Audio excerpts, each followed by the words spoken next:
Welcome to another edition of the REPMO Football Show presented by Beauty and Wellness Co. And I'm joined by Coach Ryan Cornelsen for another week. We're going to talk about the upcoming season opener against Nixa, who comes to town. But first, I wanted to check in with you, Coach, on just the last couple of weeks. I know heat was a major factor, although it's cooled off this week. But talk to me about how, from the time we spoke right before Friday Night Lights, then you had the week off, and then everybody comes back and really starts hitting it hard. Talk to me about those couple of weeks. Yeah, we've been on this schedule for this is our 5th year. So the kids understand what our schedule is. They understand the first week, what it looks like, and then to the Saturday practice, and then even all the way the second week into what we do on Friday instead of a jamboree and what that practice looks like. So we did have to adjust our schedule some and go in the evenings when it did get too hot, but I felt like it was a good 2.5 weeks there. I felt like we got accomplished what we needed. Kids did a good job, worked hard, tried to see some improvement. But I really feel like the kids understanding the schedule, going through the same system each and every year, has allowed us to be able to get a lot accomplished in practice. So really happy with the first two weeks and excited for this third week to get some things ironed out and be ready to go. We've talked in the past about the fact that you don't do a jamboree, and that kind of caught everybody's, including me, by surprise when you first got here.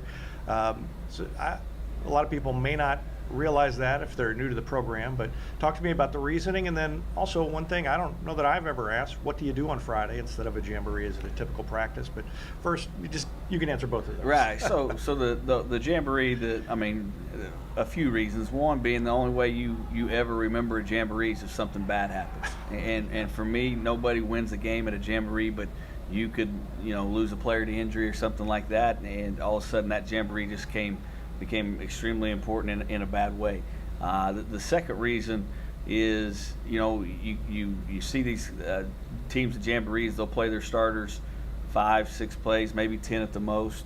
They'll run plays they don't want to show for week one.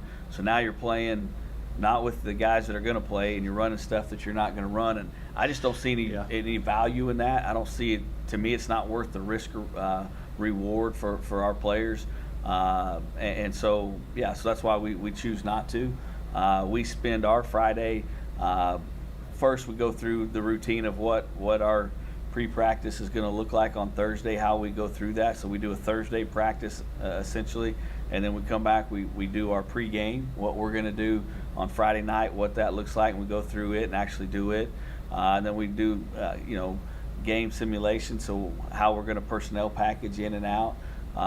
And so it's a non-contact day for us, but it is a day that somewhere along the line you would have to utilize a day to do those things. You don't want to go out and not know where you go for pregame. So we feel like there's some justice to what we're doing on that Friday, not having to use another day, a true practice day to do that. So that's what we use that Friday for, and I feel like it's been good to us.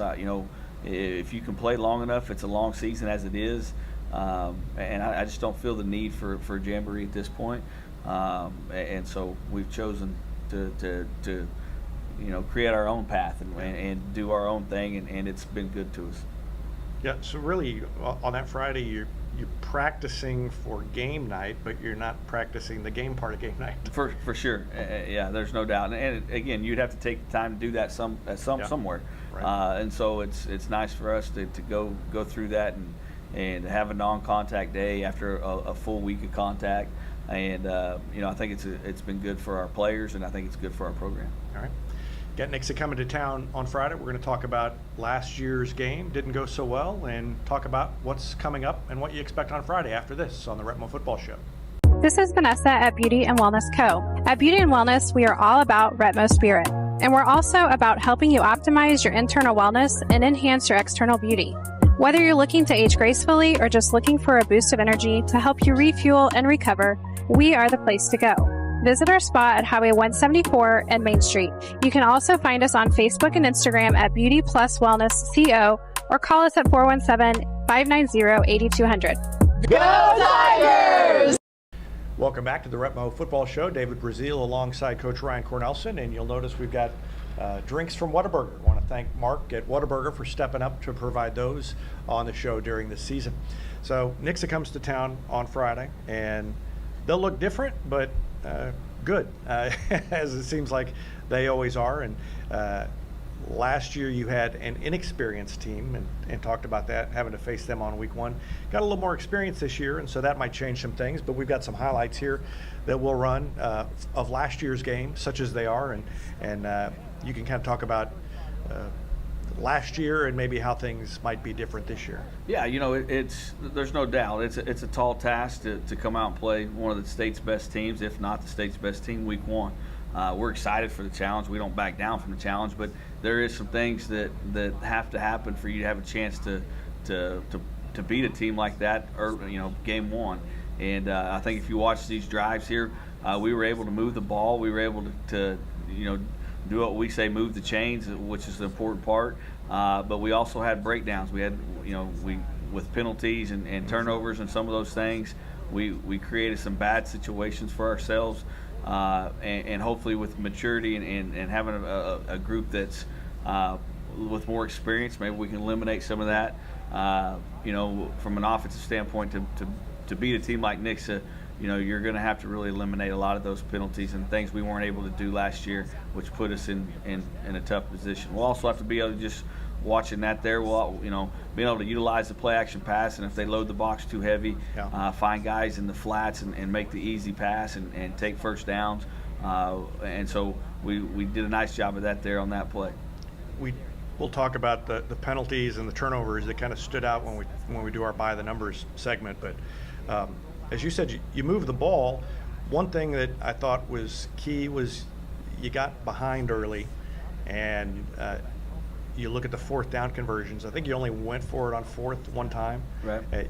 You kind of got in some situations in falling behind that aren't really, they don't go with the style of play that you want to play. Right. It was untypical of us, and again, those are always tough decisions, and you're thinking game one. Are you executing at a high enough level to feel comfortable doing those in your own side of the field or whenever they may occur with an entirely new offense, which is what it was last year. So a lot of those things go into those into those decisions. This year, I feel like we've a lot of the guys have been down this road and understand what it takes, and so you're a little more confident going in now.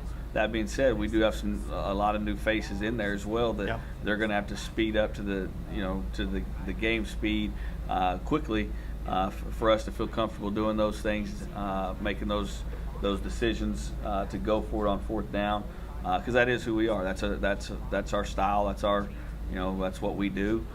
We just got to be ready to do it game one.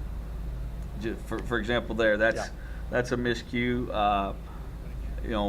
People, and again, I don't know, fair or not fair, but people try to simulate your snap count, and they'll yell stuff at you and get you to jump off sides, and we work it. We have to be disciplined. We know that's going to occur, and so when they do that, we've got to be ready to only listen to one voice and not jump off sides. But it got us here a couple times in this game, and so we've got to prevent that, because it went from third and short to third and long, and obviously that's a major play call change there. Yeah, and that's the kind of thing you might be able to overcome against a lot of opponents, right. But you get somebody like Nixa, and that makes it that much harder to keep that chain. It really does, and we're a lot of the times in early games, like right there, we were one block away. If we pick up one more block, Cannon probably breaks that thing loose, and so those blocks we have to execute at a really high level and be able to do that game one. Defense now, as we look at some of this, it was big plays that did you in for the most part. There were times when you were slowing them down, making them work for their yardage, but then they'd bust a big one. Yeah, and a lot of times the big ones were on crucial downs. I think here in a minute they get a first on either fourth or third and long. And so being able to hold up and get them off the field, it will be key. I think the other thing, game one, you're looking at, and the first play showed several, is missed tackles. You're not going to beat people, especially a team as good as Nixa if you don't do a good job of tackling. And we work it every day. We do we're doing the tackling drills, but when you get out there and things are at game speed and game one, you just got to be able to wrap up and get guys on the ground. One guy who is back, we talked about they've got some new players, but Adam McKnight, their quarterback, is a talented quarterback and can do a bunch of different things. How much do they've got so much talent, how much can you focus on a guy like McKnight, and how much you just have to sort of take your lane? It's pretty tough. They not only they got him, but they got the two move-ins. Probably one of the top running backs in Missouri moved in. So now you got a two-headed monster back there, and then probably one of the states, Kansas's best receivers moved in. So now they got an extra weapon there. So you put those two guys, really that's what makes them tough to stop. Is now they have several weapons at several spots, and on a team that had good players anyway, now you add those additions, and it makes it a tougher task. You can't isolate on one guy. Everybody's got to do their job, and we got to make sure we try to take away the quarterback, but also the running back, and be able to defend in the pass game, and so they're going to have some big plays. They're not that good offense, and feel like you're not going to give up any. I'm not so worried about the big plays. I'm worried about the big moments, the third and fours. Those are the ones we can't give up. When we get them in a fourth and medium or a third and long, making sure we're able to win that down is probably the biggest key for our defense. And understand when they get a big play, hey, line up and play the next play. We focus on the next play, and there are just too many weapons they have to say they're not going to get an explosive player. They're going to get a few. You just got to battle the other plays and try not to give them first downs. We're looking at some offensive clips again now, but just quickly back to defense while this plays. We're going to have Kaleb Norman in here and talking to him. Talk about his role on the defense. Yeah, he's been a big part of it.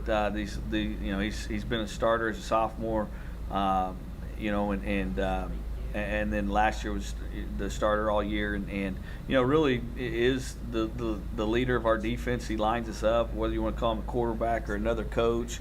You can give him a lot of names, but he is an integral part of not just his position, but our entire system defensively, and he does a good job of getting guys lined up, but then also understanding what we're trying to do and what gaps we're trying to fill, and allows him to play fast because he understands it so well that he knows where other guys, he trusts his teammates, puts them in lines them up correctly and knows where they're going to go, and gives him a chance to really play fast in his position. Another guy with another year of experience at the varsity level is Preston McCracken, the quarterback of the offense, and you saw him there with a short run. How's he grown from that first game as a varsity quarterback last year? Yeah, I think confidence. I think he was always confident, but I'm not sure. Early in the year, he was more trying to figure it out as far as, okay, what's the speed of this? How fast is my read going to have to be? Because you don't know. You can simulate it all you want in practice, and we do it all summer long, but until you get out there and do it, now I think he knows how fast things are going to come or not come, what reads he's got to make quick, he's got time, and so just having confidence and then understanding the speed of his reads is going to make it easier for him to do that. I mean, so far he hasn't missed one, so he's done pretty well game one, but I just think now he knows and doesn't, it's not going to be new to him game one. He's going to know exactly what to expect, but obviously he's had should have pitched that one, but other than that, he did pretty well. But just he had a great year. He's extremely athletic. He's competitive. He understands what we do really well, and he gives us a chance with the ball in his hand from running or from throwing. So hopefully he has a big night this week and every week, because we're going to need him to have big nights. He was just trying to get one more play on the drive. There you go. Yeah, for sure. More offensive plays are always something that you can look at. We're going to talk about some of the numbers from last year's game when we come back after this on the REPMO Football Show.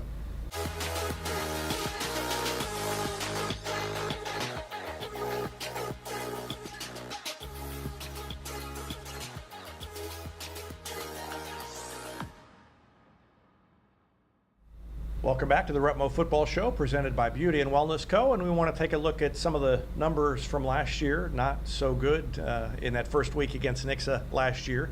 But thanks to Elliott Robinson and company for sponsoring this look at the stats every week. And we'll have this throughout the season. You look at some of the numbers and you got your yards, as we said earlier.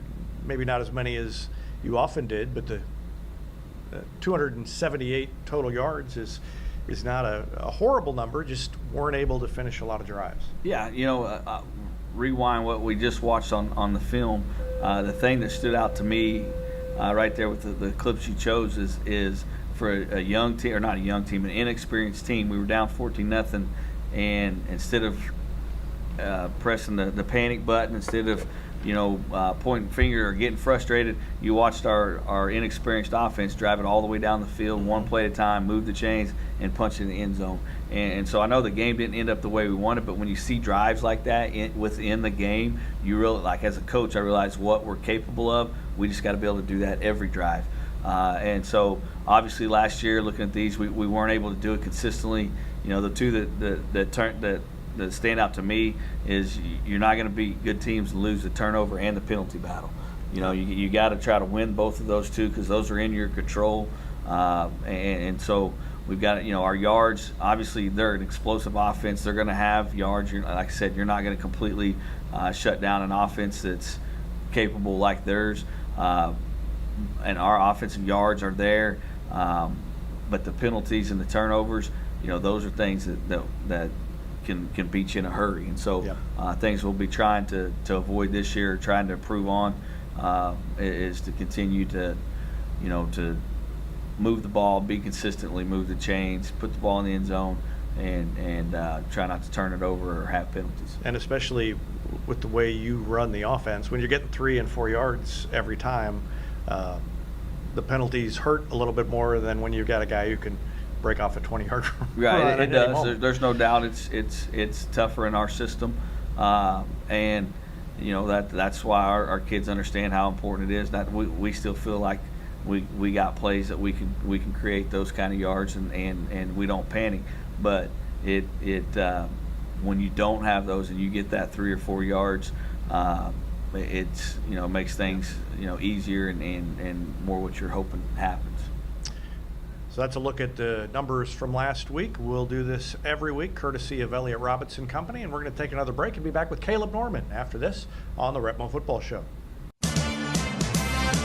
Looking for your next ride? Come see us at Pinnaker Chevrolet in Republic. Not only do we have a great selection of new Chevrolets on the lot, we've got a huge selection of pre-owned vehicles, all makes, all models, ready to drive home today. Need to sell or trade? We're buying cars, trucks, and SUVs, and we'll give you top dollar, no strings attached. Fair deals with local people you can trust. Let our family take care of yours at Pinnaker Chevrolet in Republic or online at PinnakerChevrolet.com. Back for another segment of the REPMO Football Show, and linebacker Kaleb Norman joins us. And Kaleb, thanks for taking the time to do this. Thanks for having me on here. So I wanted to step back. You've been a starter for 3 years, and I want to step back to your sophomore year. You had a big play in a playoff game, had an interception that kind of turned things around. And I've always been curious, as you've grown and played more seasons, did that shape you in any way or give you confidence, or how has that affected you? The play definitely gave me confidence going into that state game and going into my junior year. But it was just one play, so still have to build and continue to get better. And it was awesome that I was in that position to make the play, but just got to continue to get better and improve on the years. And that was 2 years ago now, so we got to build a fresh start this year and continue to get better and hopefully make a run at it this year. How have you changed, do you think, over the course of the last 2 years? The game's slowed down a lot for me. I've gotten a lot smarter. You know, I understand coach's defense is better. It allows me to play faster. It allows me to help out my teammates. And physically, I've gotten stronger, gotten a little bit faster, not a whole lot, but gotten a little bit faster. And, you know, just having that knowledge of coach's defense and, you know, learning his schemes and how he thinks, you know, that helps me be able to play faster and, you know, help my teammates improve as well. We've talked in the offseason, Coach Cornelsen and I and others about your role now almost as a quarterback for the defense in helping to line everybody up and make sure everybody's on the same page. Could you talk to me about your role in that sense? Yeah, so whenever coach goes over the game plan, I try and, you know, listen to everything he says, make sure I know what everybody's supposed to be doing. That way I can do my job better and make sure I know where I need to be and what gaps I need to fill. And, you know, pre-snap, I'm always paying attention to where the guys should be lined up so I know where I need to go. And, you know, when they're not lined up right, that throws everything off defensively. And Coach Sedbrook always talks about, you know, the big plays that they have, we're not lined up correctly.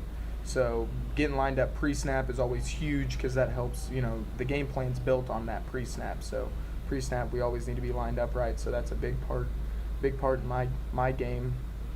Okay. The defense as a whole, as a unit, what would you say this unit's personality is like, maybe as opposed to the last couple of years? Or how would you characterize the personality of this defense? We're hard-nosed. We're going to go hit you in the mouth every play. That's the goal. You know, we don't have size on our side, so we got to be physical. We got to go downhill. We got to make plays, and we got to play fast. So I'd say personality-wise, we're hard-nosed, and we're ready to, you know, make you feel it offensively.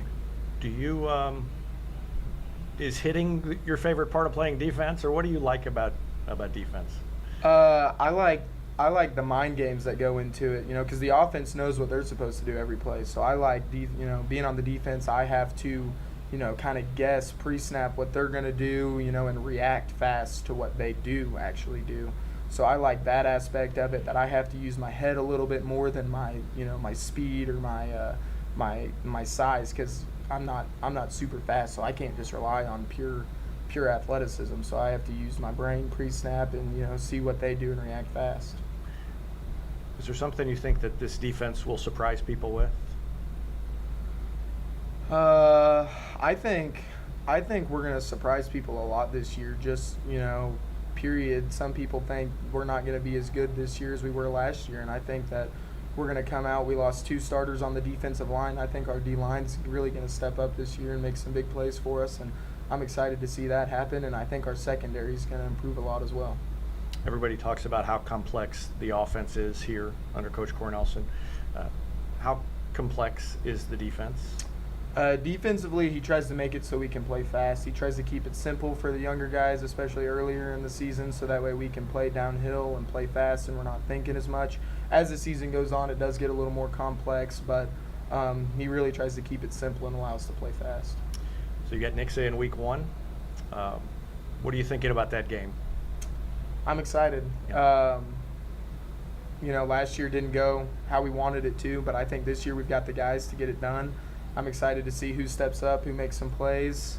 I'm excited to see what they throw at us. You know, you never know going into week 1 what somebody's going to throw at you. So I'm excited to see, you know, how the game plan comes together and how we adjust, you know, because they're going to have big plays, how we react to that, and, you know, see how we can build from this point on. You mentioned big plays earlier and then just mentioned them again, but big plays, that was a part of what they did last year that really killed you. Yeah.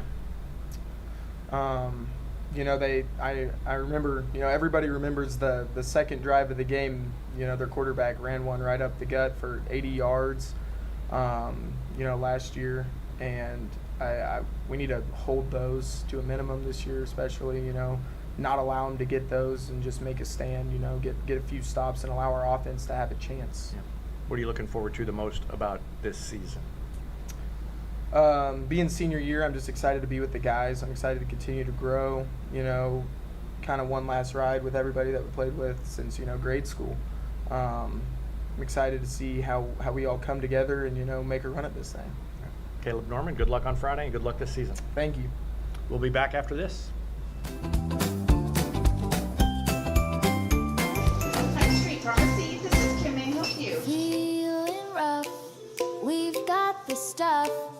Hines Street Pharmacy, care you trust. Friendly faces, prices neat. Feel better right down Hines Street. Welcome back to the REPMO Football Show. Coach Ryan Cornelsen. Tomorrow is game day, and what's got you most excited?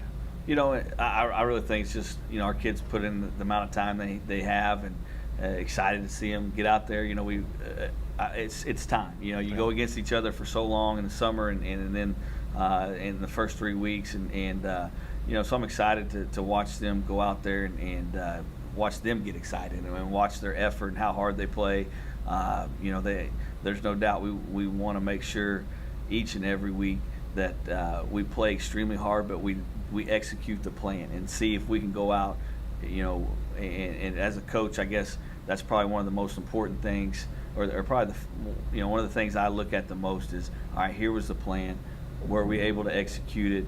Was it a bad plan? There's times it happens that the plan is bad and we executed it and it just wasn't good. Yeah. Then there's times the plan's good, we didn't execute it. And so which one is it, you know, you know, and just find out what our new faces, what they can and can't do. You know, I know it's obviously a huge game, but we don't know what those new faces are going to do when they get in the heat of battle. And maybe they're better than what we thought. Maybe they're not capable of doing something, and we learn that as we go throughout the season, and we get better because of it. So just watch them get excited, watching, you know, the excitement in the crowd, and it's going to be a huge environment. And I tell our kids all the time, you know, we should all be very thankful that we're blessed to play in a program now that we create these type of environments, and that our community's a part of it, and people support our youth. And, you know, there's a lot of kids playing high school football that'll never play in anything close to the environment we'll get tomorrow night. And, you know, that makes it special for our kids, and it's exciting for me to watch them run out and see that crowd and hear the noise. And, you know, what a great high school experience for a high school football player. All right. Good luck on Friday. Thanks, sir. That's it for the REPMO Football Show. We'll see you tomorrow night with live coverage of Nixa